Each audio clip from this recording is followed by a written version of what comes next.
हमने just introduction किया था रिप्रोडक्शन का। आज मैं आपको करवा रही हूँ सेक्सुअल रिप्रोडक्शन। मैंने आपको ये बताया था सेक्सुअल रिप्रोडक्शन जो है वो कॉम्प्लेक्स पार्ट माना जाता है रिप्रोडक्शन का, क्योंकि इसमें मेल और फीमेल गैमीट्स का बनना जो है काफी कॉम्प्लेक्स प्रोसेस हो जाती है।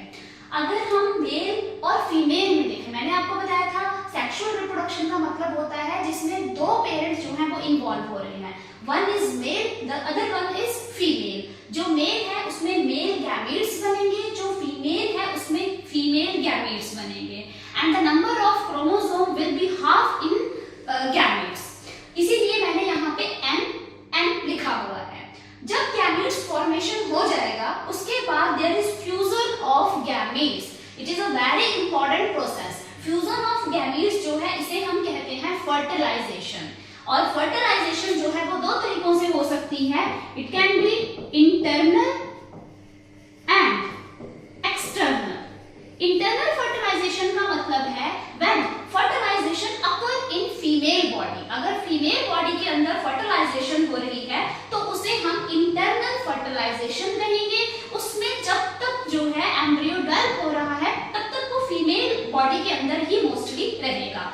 एक्सटर्नल फर्टिलाइजेशन में क्या होता है कि जब फ्यूजन ऑफ गैमीट होगा तो दोनों मेल एंड फीमेल जो है अपने गैमीट रिलीज कर देंगे और बाहर मतलब कि आउटसाइड द फीमेल बॉडी जो है गैमीट्स रिलीज होंगे और फ्यूज करेंगे। जब फ्यूजन ऑफ गैमीट होगा then there is single celled structure. Single celled structure वहां पे फॉर्म होगा। This is a zygote.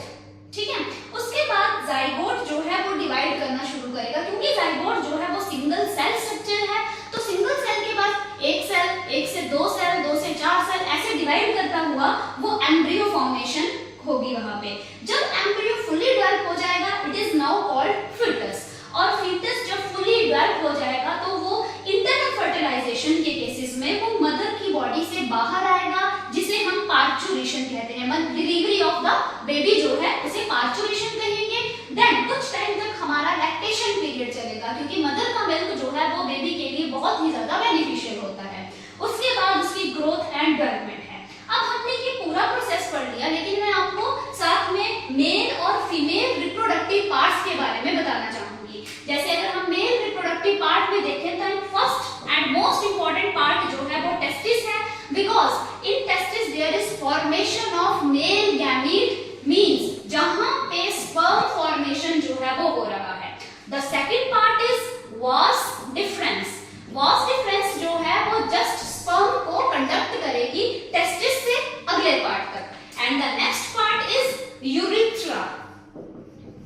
इसे हम यूरिनोजेनिटल भी कहते हैं, urinogenital part, because in male जो है वो यूरिन प्लस स्पर्म के लिए हमारे पास एक ही डक्ट है और यही पे ग्लैंड्स जो है वो अपना सिक्रीशन भी करेंगी।